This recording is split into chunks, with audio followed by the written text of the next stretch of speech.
당신이 평소 건강을 위해서 실천하고 있는 그 완벽한 식단 관리, 혹시 당신이 완벽하게 통제하고 있다고 믿었던 그 건강한 인풋 자체가 시작부터 완전히 오염되어 있다면 어떨까요? 그니까 유기농을 고집하고 운동을 열심히 해도 매일 먹는 식탁 위에 기본 식재료들이 우리 몸의 장기를 서서히 파괴하고 있을 수도 있다는 말씀이시죠? 네, 맞습니다. 오늘 우리가 깊게 파헤쳐볼 자료가 바로 이 불편한 진실에서 출발하거든요. 그 유튜브 채널 노인건강 10권의 영상 스크립트인데요.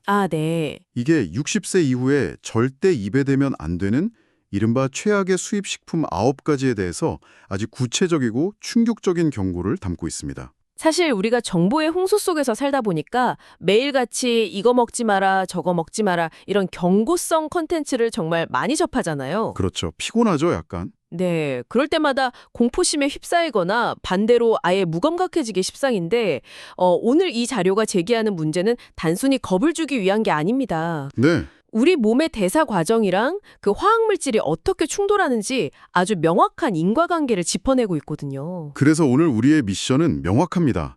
이 영상이 주장하는 9가지 식품들이 우리 몸속에서 도대체 어떻게 그리고 왜 치명적으로 작용하는지 그 생물학적 메커니즘을 낱낱이 해체해보는 겁니다. 네, 아주 중요한 탐구가 될 것 같네요. 본격적으로 들어가기 전에 이 소스에서 언급된 2024년 식품의약품안전처 통계를 보니까 상황의 심각성이 확 와닿더라고요. 수치가 꽤 충격적이었죠. 네, 지난해 수입 식품 중에 부적합 판정을 받은 건수가 무려 1,454건이었습니다.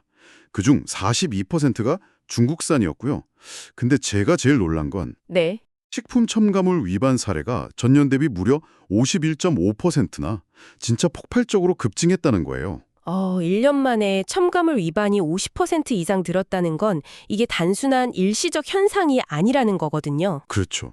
유통망이 글로벌화되면서 운송기간은 길어지고 또 기업들은 원가를 극한으로 낮춰야 하는 압박을 막 받잖아요. 네네. 이 과정에서 유통기한을 인위적으로 막 늘리거나 값싼 원료의 형편없는 맛이나 색을 감추기 위해서 이런 화학적 조작이 구조적으로 급증하고 있다는 뜻입니다. 와, 그 구조적 문제의 희생양이 된 사례가 바로 소스자료 초반에 등장하는 65세 박 어르신의 이야기인 것 같아요.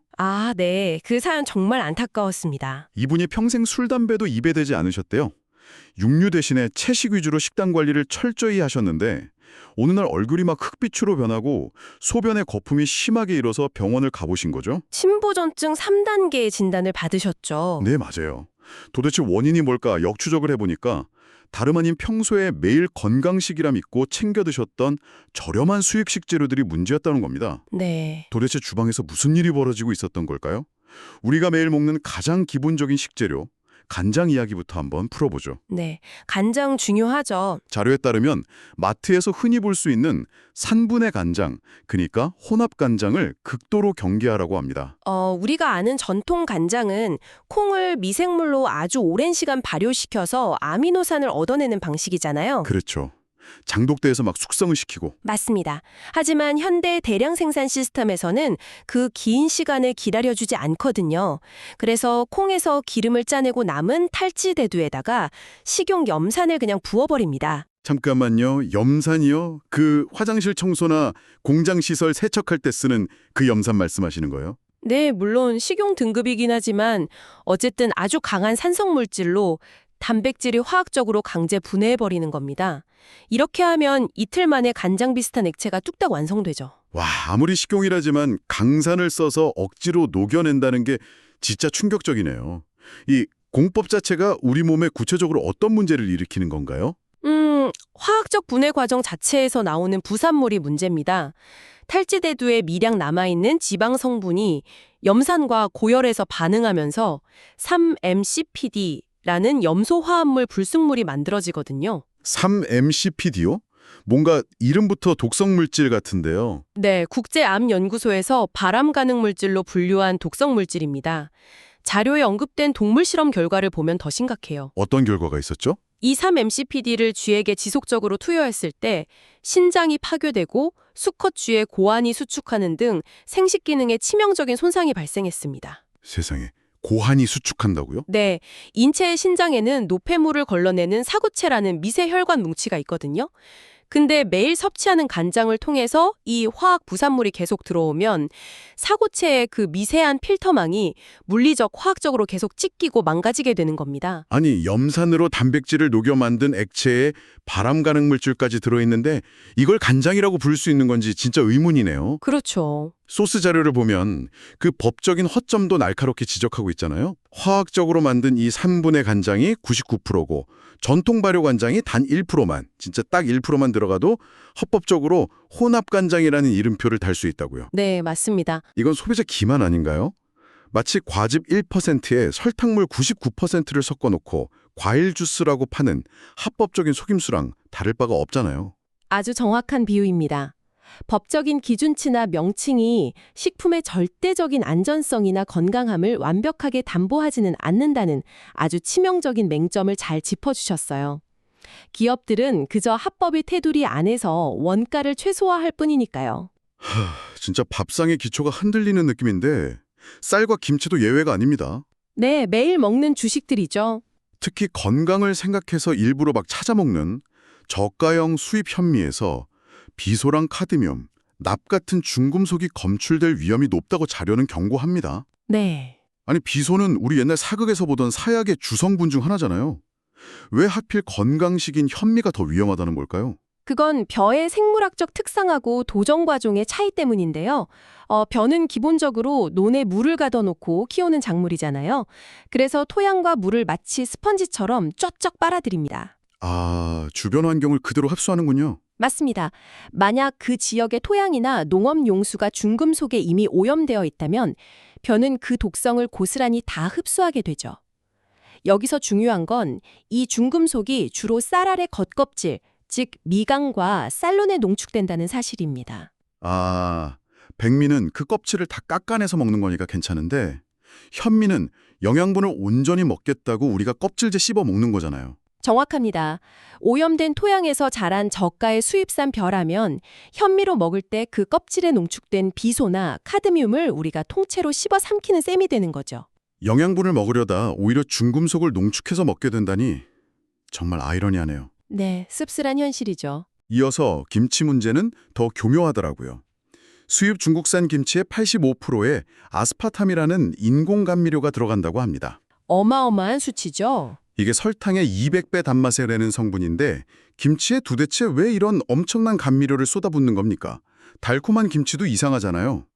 김치의 본질은 유산균 발효에 있잖아요. 좋은 배추랑 양념이 시간을 두고 천천히 익어가면서 아주 깊은 맛을 내야 하는데 네네. 저가형 수입 김치는 형편없는 식재료를 사용하는 데다가 비용 때문에 발효 과정도 제대로 거치지 않습니다. 그러면 당연히 시큼하고 불쾌한 냄새가 나게 되거든요. 아, 썩어가는 듯한 맛이 나겠네요. 맞아요. 바로 그 부패한 맛을 마비시키기 위해서 소비자의 혀를 속이는 아주 강력한 단맛이 필요한 겁니다. 아스파탐이 바로 그 눈가림 역할을 하는 거죠. 결국 재료의 결함이나 엉망인 발효를 감추기 위한 화학적 눈속임이었군요. 네, 그렇습니다. 그런데 간장에 3-MCPD, 현미의 비소, 김치의 아스파탐, 이게 각각의 첨가물이나 독소가 법적 허용치 이하라 하더라도 절대 안심할 수 없다는 내용이 이어집니다. 네, 이 부분이 오늘 탐구의 핵심 중 하나입니다. 전문 용어로 칵테일 효과라고 하던데요. 우리 몸속에서 이것들이 막 섞이면 구체적으로 어떤 화학적 재앙이 벌어지는 건가요? 아주 중요한 포인트입니다. 우리가 식사를 할 때 간장 조금 먹고 1시간 뒤에 밥 따로 먹고 또 김치 따로 먹고 이러지 않잖아요. 그렇죠. 한 숟갈에 다 올려서 한 입에 먹죠. 네, 위와 장으로 한꺼번에 넘어간 이 수많은 화학물질들은 결국 모두 혈액을 타고 간으로 모이게 됩니다. 간에 있는 해독 효소들은 일단 아스파탐 같은 화학 구조를 분해하느라 이미 지쳐버려요. 아, 과부하가 걸리는군요. 맞습니다. 그 한계치에 다다른 상태에서 비소 같은 중금속이나 3-MCPD가 막 들이닥치면 간은 처리를 포기하고 이 독성 물질들을 그대로 혈류로 흘려보내게 됩니다. 그럼 그 독들이 어디로 가나요? 결국 이 독성 칵테일은 인체의 최종 여과기인 신장으로 쏟아집니다. 젊고 튼튼한 신장은 무리를 해서라도 이걸 걸러내지만 60대 이상, 이미 노화가 어느 정도 진행된 사구체는 이 복합적인 데미지를 견디지 못합니다. 아까 말씀하신 그 필터가 찢어지는 거군요. 네, 말 그대로 세포막이 찢겨 나가는 거죠. 각각의 독성은 1이지만 이게 몸속에서 동시에 만났을 때 1 플러스 1이 2가 아니라 10의 파괴력으로 증폭되는 겁니다. 와, 칵테일 효과가 그냥 단순히 이것저것 섞인다는 낭만적인 개념이 아니었네요. 간의 해독 리미트를 초과시켜서 신장에 직접적인 물리적 타격을 가하는 연쇄 붕괴 과정이었습니다. 정확한 요약입니다. 보이지 않는 화학물질들의 시너지가 이렇게 무서운 건지 진짜 몰랐습니다. 자, 그렇다면 아예 대놓고 우리 눈을 속이기 위해서 화학물질을 뒤집어 쓴 식품들은 어떨까요? 네, 두 번째 주제로 넘어가 볼까요? 신선함과 화려함으로 위장한 시한폭탄입니다. 마트 수산물 코너에 가면 유독 막 눈부시게 새하얀 수입 오징어나 낙지들이 있잖아요. 엄청 깨끗해 보이죠? 저도 신선하고 위생적인 것 같아서 자주 골랐거든요. 근데 이게 사실은 원래 누런빛이나 붉은빛이 도는 게 정상이라고 하네요. 네, 원래 자연스러운 색은 그렇습니다. 그 눈부신 하얀색의 정체가 병원 시신 안치실에서 쓰는 방부제인 퍼르말린에 담갔기 때문이라는 내용에 진짜 경악을 금치 못했습니다. 포르말린은 단백질 조직을 아주 강력하게 교차 결합시켜서 부패 자체를 원천 차단하는 지독한 화학물질입니다. 미생물조차 아예 살 수 없게 만드는 독약이죠. 그런 걸 식품에 쓴다고요? 네, 유통기한을 비정상적으로 막 늘리고 겉보기에 표백된 것처럼 하얗게 만들기 위해서 불법으로 사용하는 사례들을 소스 자료가 고발하고 있는 건데요. 와... 이런 포르말린 성분이 인체에 들어오면요, 단순히 배탈이 나는 수준으로 안 끝납니다. 아까 단백질을 굳게 만드는 성질이 있다고 했잖아요. 네네. 섭취하는 순간 우리 위와 장의 점막세포들을 직접적으로 응고시키고 녹여버립니다. 당연히 이걸 해독하려고 시도하는 간세포 역시 아주 광범위하게 파괴되죠. 시신을 썩지 않게 하는 약품을 내 생때 같은 내장 점막에 직접 바르고 있었다고 생각하니까 진짜 소름이 쫙 돋습니다. 정말 끔찍한 일이죠. 이런 시각적 속임수는 아이들이 먹는 간식에도 널리 퍼져 있잖아요. 화려한 색깔의 수입 과자나 젤리, 사탕들. 아이들이 참 좋아하죠. 네? 근데 자연에서는 절대 낼 수 없는 그 형광빛 색소들이 사실은 페인트나 플라스틱에 쓰이는 석유 추출물, 공업용 타르색소라고 합니다. 네. 식품에 석유 화합물을 넣는다는 게 우리 몸에서는 도대체 어떤 반응을 일으키는 건가요? 타르색소가 체내에 들어오면요, 우리 몸의 면역계와 간은 이것을 음식물로 인식하지 않습니다. 외부에서 침입한 극단적인 화학물질, 즉 독으로 인식하죠. 아, 비상사태가 걸리겠네요. 맞습니다. 간에 있는 대사효소들이 이 석유화합물을 분해하기 위해 진짜 필사적으로 작동하는데 그 과정에서 엄청난 양의 활성산소를 뿜어냅니다. 몸 안에 극심한 산화 스트레스가 발생하는 거죠. 아이들은 더 취약하지 않나요? 만큼 결고하지 않습니다. 그럼 그 독소가 뇌로 간다는 말씀이세요? 네, 분해되지 못한 독소와 활성산소가 뇌로 침투해서 신경전달물질의 균형을 깨트립니다.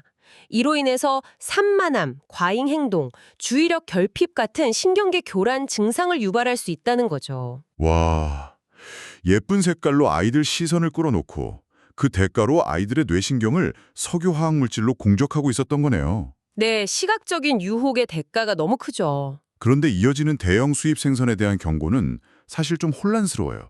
참치나 황새치 같은 거요. 네, 보통 건강식으로 많이들 아시잖아요. 그렇죠. 보통 등푸른 생선이나 큰 생선은 양질의 단백질이고 오메가3가 풍부해서 뇌 건강에 필수적이라고 저도 수십 년간 들어왔거든요. 네네. 나이 들수록 챙겨 먹어야 할 건강식의 대명사인데 이런 대형 생선이 노년층에게 오히려 치명적인 독이 될 수 있다는 건 완전히 상식을 뒤집는 패러다임의 전환 아닙니까? 그 모순을 이해하시려면 생물 농축이라는 생태학적 메커니즘을 한번 들여다보셔야 합니다. 생물 농축이요? 네. 인간이 바다로 무심코 흘려보낸 폐수 속의 수은은 미생물에 의해서 독성이 훨씬 더 강한 메틸수은으로 변환됩니다. 네. 그럼 플랑크톤이 이 메틸수은을 흡수하고 작은 물고기가 플랑크톤을 먹고 중간 물고기가 다시 작은 물고기를 먹죠. 아, 큰 물고기가 작은 물고기를 먹으면서 독도 같이 먹는 거군요. 맞습니다. 메틸수은은 지용성, 그러니까 지방에 아주 잘 녹는 성질이 있어서 한번 물고기 몸에 들어오면 배출되지 않아요. 근육과 지방에 그대로 쌓입니다. 상위 포식자로 올라갈수록 독이 기하급수적으로 축적되는 거네요. 그렇습니다. 먹이사슬의 최정점에 있는 참치나 황새치쯤 되면요, 바닷물에 녹아있던 원래 농도보다 무려 수십만 배 증폭된 수은이 그 거대한 몸집의 지방층에 농축됩니다. 수십만 배요? 네.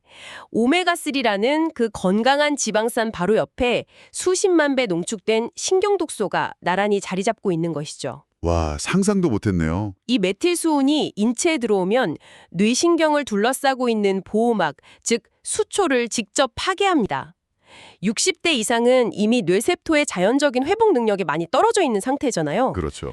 그래서 참치회를 통한 빈번한 중금속 노출은 미나마타병과 유사한 인지기능 저하나 운동신경 마비를 급격하게 가속화할 수 있는 겁니다. 뇌에 좋다고 일부러 먹은 오메가3의 이점보다 그 속에 숨어있는 수은이 신경계에 가하는 타격이 훨씬 크다는 뜻이군요. 네, 배보다 배꼽이 훨씬 큰 셈이죠. 정말 먹이사슬의 최상위 포식자인 인간이 치러야 할 끔찍한 대가라는 생각이 듭니다. 자, 포장과 겉모습에 속는 경우가 있다면 아예 눈에 잘 띄지 않아서 일상적으로 넘겨버리는 위험들도 있습니다. 네, 세 번째 주제죠.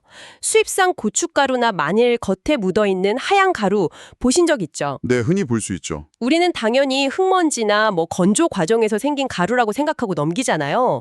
근데 이것이 맹독성 농약 찌꺼기일 확률이 높다는 분석입니다. 네, 이걸 장기 섭취하면 파킨슨병이나 치매 위험이 높아진다고 하는데 아니 농약이 어떻게 뇌 질환과 연결되는 건가요? 살충제, 즉 농약의 기본적인 화학 원리를 생각해 보시면 답이 나옵니다.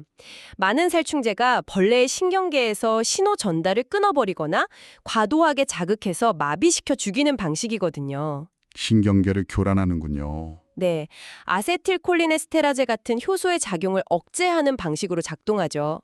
근데 곤충의 신경계랑 인간의 신경계가 스케일만 다를 뿐이지 기본적인 작동 원리는 매우 유사합니다. 헉, 규제가 느슨한 국가에서 무분별하게 살포된 이런 신경독성 농약이 제대로 씻기지 않고 체내에 계속 누적되면 인간의 중추신경계 역시 미세하게 교란을 받게 되나요? 그럼 뇌세포가 손상되나요? 도파민을 생성하는 신경세포들이 지속적인 타격을 받아서 서서히 사멸하게 되는데 이 과정이 바로 파킨슨병이나 치매 같은 퇴행성 뇌질환의 방아쇠가 되는 겁니다. 벌레의 신경을 끊는 화학 물질이 내 뇌신경도 서서히 끊어내고 있었던 거네요. 진짜 무섭습니다. 보이지 않는 위협이죠. 눈에 보이지 않는 위험은 통조림 캔에도 숨어 있습니다. 저도 마트 구석에서 찌그러진 캔을 막 할인하면 아, 세일 코너에 있는 것들이요? 네네 안에 내용물은 똑같고 밀봉만 잘 되어 있으면 괜찮겠지 가성비 좋다 하고 집어왔거든요. 네, 많이들 그러시죠. 근데 캔의 외부 충격으로 찌그러질 때 내부의 은색 코팅막에 미세한 균열이 생기고 거기서 비스페놀 A라는 환경 호르몬이 음식물로 쏟아져 나온다고 하네요. 맞습니다. 아주 위험한 물질입니다. 이게 호르몬 교란을 일으켜서 남성은 무기력증, 여성은 유방암과 자궁암 위험이 커진다고요. 비스페놀 A의 분자 구조를 현미경으로 아주 자세히 들여다보면요. 인체의 에스트로겐, 즉 여성 호르몬의 구조와 놀라울 정도로 비슷하게 생겼습니다. 구조가 비슷하다고요? 혈액을 타고 돌아다니면 우리 몸의 세포 수용체들은 이것을 진짜 에스트로겐이구나 하고 착각해서 문을 활짝 열어주게 됩니다. 아, 비스페놀 A가 가짜 신분증을 들고 내 몸속에 들어온다는 거네요. 네, 완벽한 위장이죠. 이건 마치 위조 신분증을 든 불량배가 우리 몸이라는 정밀한 시스템에 프라이빗 클럽에 당당하게 걸어 들어와서 멀쩡히 잘 돌아가던 정상적인 호르몬 시스템을 완전히 난장판으로 만들어버리는 거잖아요. 와, 진짜 찰떡 같은 비유네요. 네, 맞습니다. 정상적인 호르몬 분비는 억제되고 가짜 호르몬이 무한정 신호를 보내니까 내분비계가 완전히 붕괴하는 겁니다. 세포들이 통제 불능 상태로 증식하게 만들어서 결국 암세포 성장을 촉진하기도 하죠. 와, 몇백 원 세일한다고 찌그러진 캔을 집어드는 게 얼마나 내 세포들에게 무책임한 짓이었는지 진짜 이제야 깨닫습니다. 당장 눈앞에 할인이 중요한 게 아니죠. 숨겨진 결함의 마지막은 수입 젓갈이나 가공식품에 사용되는 불분명한 성분입니다. 원가를 낮추려고 가죽을 무두질하거나 비누를 만들 때나 쓰는 그 공업용 소금을 식품에 불법적으로 넣는 경우가 있다는 건데요. 네, 경악스러운 일이죠. 이 불순물 덩어리 공업용 소금에 함유된 카드뮴이 몸에 쌓이면 뼈가 부러지는 이타이이타이병을 유발한다고 합니다. 카드뮴이 도대체 뼈에 무슨 짓을 하는 겁니까? 카드뮴이라는 중금속은 우리 몸의 필수 미네랄인 칼슘과 화학적 성질이 아주 비슷합니다. 그래서 몸에 카드뮴이 들어오면요. 뼈를 구성해야 할 칼슘의 자리를 카드뮴이 밀어내고 자기가 그 자리를 대신 차지해버려요. 뼈로 들어간다고요? 네. 당연히 뼈는 정상적인 밀도를 유지하지 못하고 스펀지처럼 구멍이 숭숭 뚫리게 되죠. 기침만 해도 갈비뼈가 부러질 정도로 뼈가 약해지는 끔찍한 질환이 바로 이타이타이병입니다. 기침만 해도 부러진다고요? 네. 게다가 칼슘 대사를 조절하는 신장에도 이게 맹독으로 작용해서 심부전증을 일으키는 핵심 원인이 되기도 합니다. 뼈에 튼튼한 철근을 싹 빼버리고 거기다 수수깡을 채워놓는 거나 마찬가지군요. 맞습니다. 이런 끔찍한 이야기들을 쭉 듣다 보니까 진짜 현실적인 분노랑 의문이 생깁니다. 이렇게 위험한 화학물질이랑 중금속 범벅인 식품들이 어떻게 국경을 넘고 통관을 통과해서 우리 집안 마트 뷰대까지 버섯이 올라와 있는 걸까요? 시스템에 대한 의문이 드실 수밖에 없죠. 네. 식품의약품안전처나 세관은 도대체 어떤 그물망을 치고 있는 겁니까? 사실 시스템의 구조적 맹점이 존재합니다. 매일 항구를 통해서 컨테이너 수만 개 분량의 수입식품이 막 쏟아져 들어오잖아요. 네네, 엄청난 물량이겠죠. 이걸 100% 전수조사해서 모든 성분을 하나하나 검사하는 것은 물리적으로나 경제적으로 절대 불가능합니다. 아, 현실적인 한계가 있군요. 그래서 무작위로 일부만 뽑아서 검사하는 샘플링 방식을 씁니다. 당연히 이 확률 게임을 뚫고 들어오는 오염 물량이 존재할 수밖에 없죠. 근데 더 심각한 문제는 따로 있습니다. 어떤 건가요? 불량식품을 제조하는 이 화학 기술이 규제의 속도를 앞서간다는 겁니다. 기술이 더 빠르다고요? 네. 기존의 질량 분석기나 검사 장비에 적발되는 특정 화학 성분이 있으면 그 분자 구조를 꼬리표만 살짝 바꿔치기해서 신종 첨가물을 만들어냅니다. 그러면 검사 장비는 이 새로운 분자 구조를 인식하지 못하고 정상으로 판단해서 그대로 통과시켜버리죠. 와, 국가의 방어망이 촘촘하지 않아서가 아니라 창이 너무 많고 영악하게 진화하고 있어서 방패가 막아내는데 근본적인 한계가 있다는 거군요. 안타깝지만 그게 현실입니다. 결국 내 식탁을 지키는 최종 감시자는 다른 누구도 아닌 소비자 본인이 될 수밖에 없다는 아주 서늘한 결론에 도달하게 되네요. 맞습니다. 그래서 이 소스 자료가 제시하는 마지막 단계, 기적의 3단계 솔루션이 우리에게 더 절실하게 다가옵니다. 박 어르신이 무너져가던 신장 수치를 3개월 만에 다시 정상으로 돌려놓은 대응 전략인데요. 실전이 중요한 부분이죠. 우선 첫 번째 단계는 제거입니다. 마트에서 당장 카트에 넣지 말아야 할 것들을 깐깐하게 걸러내는 5단계 체크법이죠. 제품 뒷면 돌려서 혼합간장 표기 확인하기, 원산지 명확히 확인하기, 아까 말한 찌그러진 캔은 쳐다보지도 않기, 네. 그리고 한글 성분 표시가 조악하거나 불분명한 제품은 과감하게 배제하기입니다. 독소의 유입 배부를 먼저 꽉 잠그는 것이 치유의 시작입니다. 입구를 막지 않으면 아무리 좋은 약을 먹어도 밑 빠진 독에 물 붓기니까요. 그렇죠. 그리고 두 번째 단계는 교체입니다. 싸구려 수입식품을 걷어낸 자리에 돈을 조금 더 주더라도 확실히 검증된 정직한 식재료를 채워넣는 겁니다. 어떤 걸 골라야 할까요? 국가공인 해썹 인증 마크가 있는 제품이나 첨가물 없이 오랜 시간 자연 발효된 국산 양념을 사용하는 거죠. 마트에서 당장 몇천 원 아끼겠다고 질 나쁜 식재료를 골랐다가 나중에 투석 비용으로 수천만 원을 쓰고 심지어 장기까지 잃게 될 수 있다는 걸 생각하면 네, 비교가 안 되죠. 이건 단순한 소비가 아니라 생존을 위한 투자가 맞습니다. 자, 그럼 유입을 막고 바꿨으니 마지막 3단계 해독이 남았네요. 가장 중요한 단계일 수 있습니다. 이미 내 몸에 간과 신장에 축적된 중금속이랑 독소들은 도대체 어떻게 빼냅니까? 자연의 식품이 가진 아주 놀라운 생화학적 능력을 활용하는 겁니다. 자료에서 가장 강력하게 권장하는 두 가지 해독식품이 바로 사과와 미역입니다. 오, 되게 친숙한 식재료네요. 네. 사과 껍질과 과육에 풍부한 팩틴은 수용성 식이섬유거든요. 이 팩틴은 장과 혈관을 돌아다니면서 각종 화학 첨가물이나 독소들을 만나면 마치 자석처럼 착 달라붙어서 몸 밖으로 배출시킵니다. 그냥 장운동으로 빗자루처럼 밀어내는 게 아니군요. 네, 화학적인 결합을 하는 거죠. 팩틴이 분자 단위에서 독소들과 결합하는 일종의 천연 킬레이터 역할을 한다는 말씀이네요.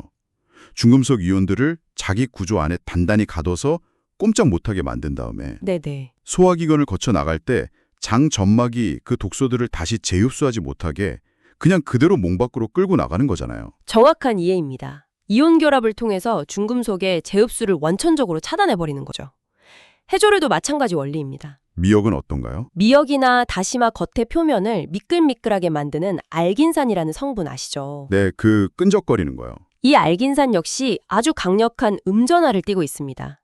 그래서 양전하를 띠는 납이나 카드뮴 같은 치명적인 중금속 이온들을 만나면 강력하게 끌어당겨서 젤 형태로 갈아패버립니다. 와, 젤리처럼 묶어버리는군요. 특히 이 알긴산의 가장 훌륭한 점은요.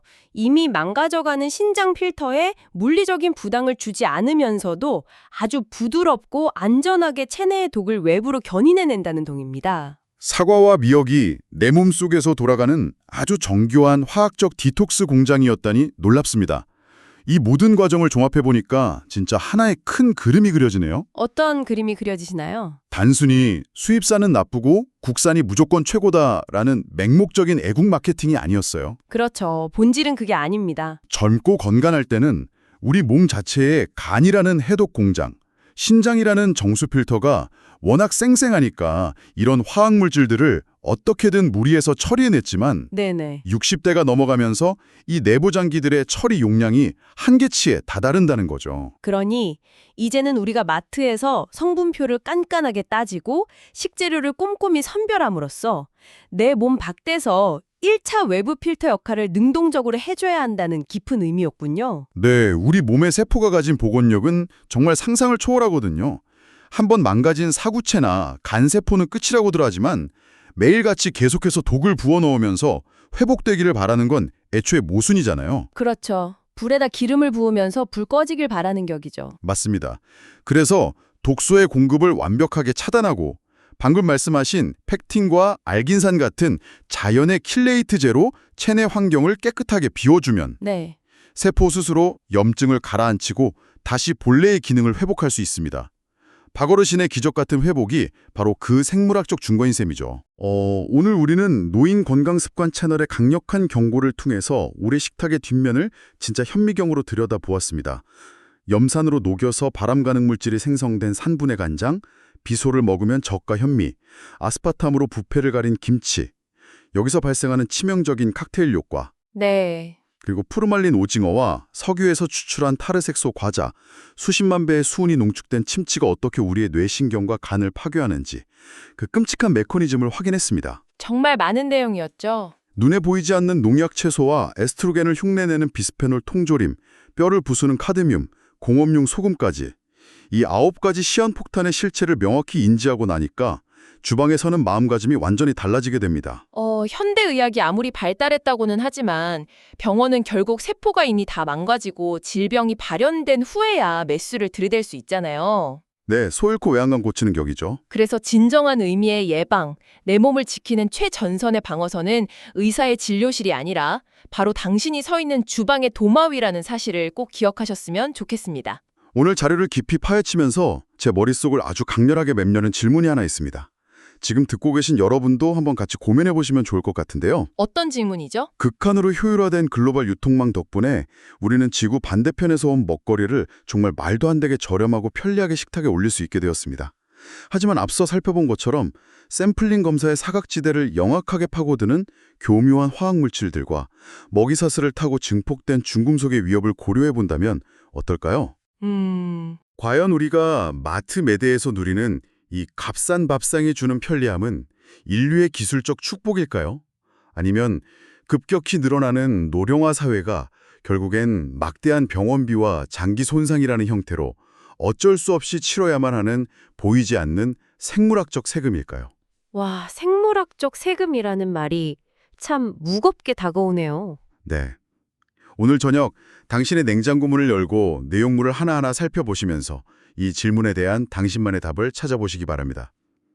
오늘의 탐구는 여기까지입니다. 당신의 세상을 한 뼘 더 넓혀줄 흥미롭고 날카로운 자료와 함께 다음 시간에 돌아오겠습니다. 함께해 주셔서 감사합니다.